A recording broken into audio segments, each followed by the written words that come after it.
Okay, today we're going to be talking about pigs and pearls.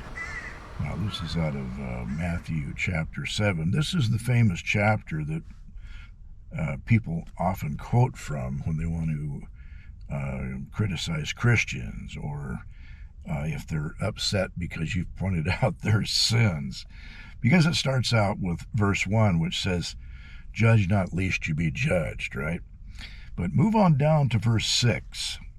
And it says, "Do not give what is holy to dogs, and do not throw your pearls before swine, lest they trample them under their feet and turn and tear you to pieces."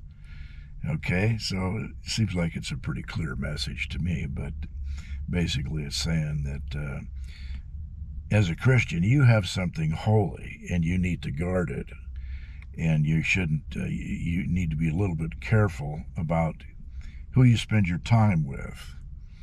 And not everybody's open to the gospel, obviously. And if you find out they're not open to the gospel, then it's a pretty good idea not to spend a whole lot of time with those kind of people.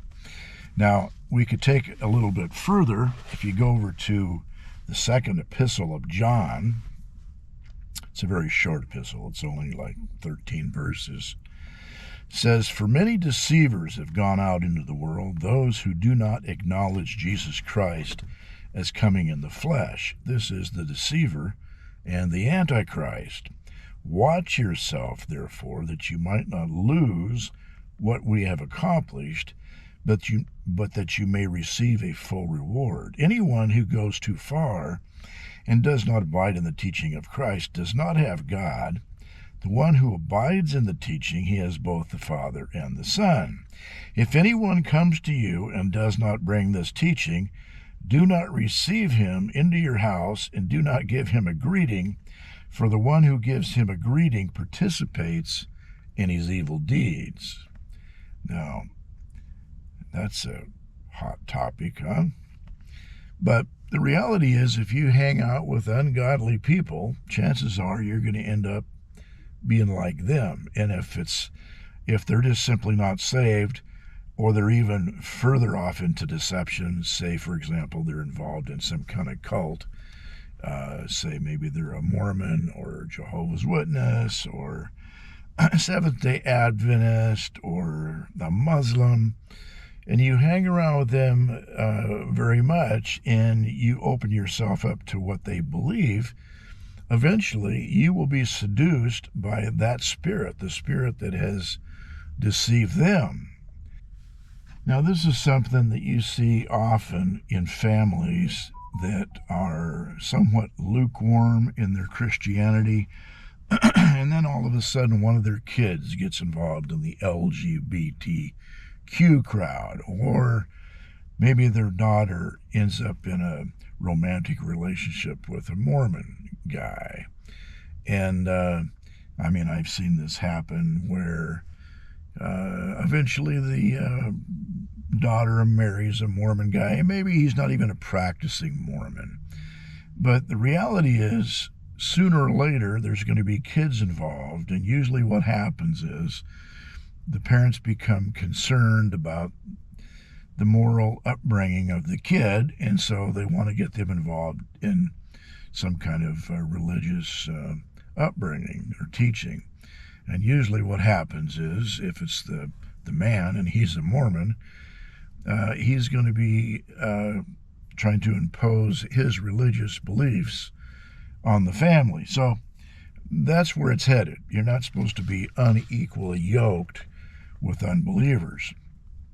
And then here's another issue. Paul writing to Timothy in the first letter to Timothy. Now this is slightly different. It's talking about ordaining elders. Now, normally when a church ordains leadership, they lay hands on them and pray for them. That's a pretty normal practice in most churches. So in verse 17 of chapter 5, it says, "Let elders who rule well be considered worthy of double honor, especially those who work hard at preaching and teaching." And then go on down to verse 22, It says, do not lay hands upon anyone too hastily, thus share responsibility for the sins of others. Keep yourself free from sin. Now, even though this is talking about ordaining elders in the church and maybe deacons as well, the principle still applies. If you endorse somebody's lifestyle or somebody's beliefs and say they are very compromising in their convictions about certain things, and well, next thing you know, you're going to find out that that's a problem. And if you have elders in your church that are always trying to get you to compromise, then obviously that becomes a problem. And I've experienced that before. I was pastored a church once where I had some pretty,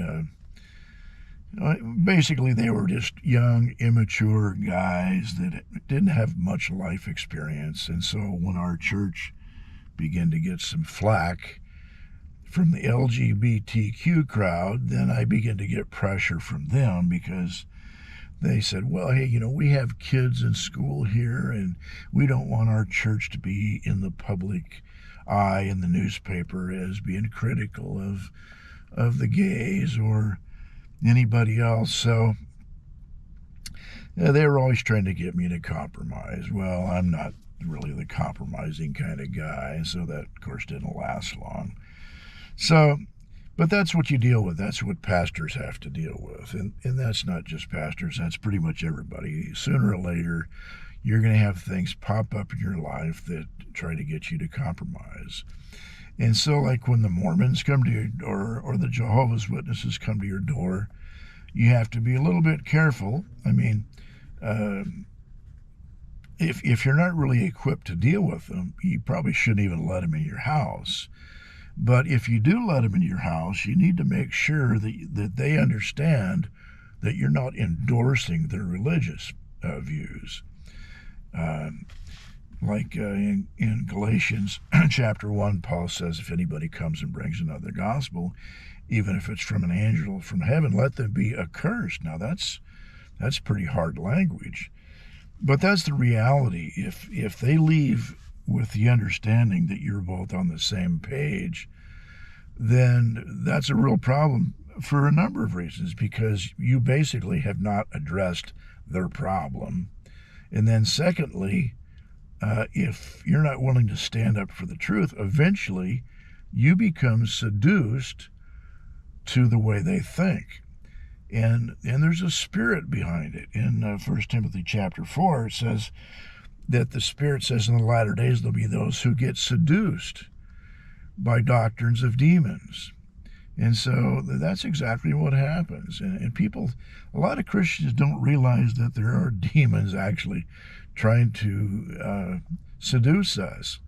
But they're very real, and especially for new Christians, young Christians, who don't have a doctrinal and a very biblical understanding of things.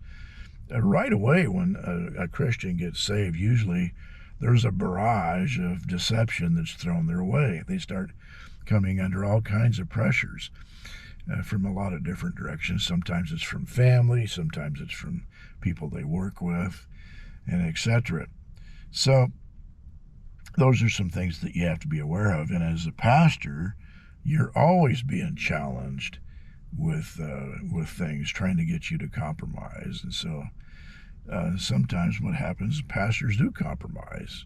I've known of pastors who, when their kid all of a sudden comes out as endorsing the LGBTQ crowd, then all of a sudden the pastor begins to compromise on that particular issue.